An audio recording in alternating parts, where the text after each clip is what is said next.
جب تم نے کسی سے محبت کی ہے تو اس سے ذرا برابر بھی محبت مت مانگو، کیونکہ تم نے محبت کی ہے، تجارت نہیں۔ خدا سے جب بھی دعا مانگو تو مقدر مانگو، عقل نہیں، کیونکہ میں نے بہت سے عقل والوں کو مقدر والوں کے در پر دیکھا ہے۔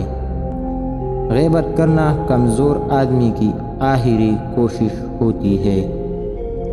اس خدا سے ڈرتے رہو جس کی صفات یہ ہے کہ اگر تم بات کرو تو سنتا ہے، اگر دل میں رکھو تو وہ جانتا ہے۔ اگر تم حق پر ہو تو کچھ بھی ثابت کرنے کی ضرورت نہیں، وقت خود گواہی دے گا تمہارے حق پہ ہونے کی۔ جس کو تم سے سچی محبت ہوگی وہ تم کو فضول اور ناجائز کاموں سے روکے گا۔ دوست کا امتحان مصیبت میں ہوتا ہے، بیوی کا امتحان غربت میں، مومن کا امتحان غصے میں، آنکھ کا امتحان بازار میں، زبان کا امتحان محفل میں، دل کا امتحان عشق میں، ہاتھ کا امتحان کھانا کھانے میں، اور انسان کا امتحان قبر میں ہوتا ہے۔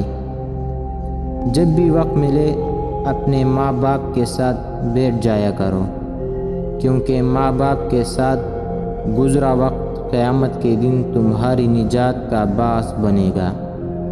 کسی کی خاموشی کو اس کا تکبر مت سمجھو، کیا پتہ وہ خود اپنی ہی ذات سے جنگ کر رہا ہو۔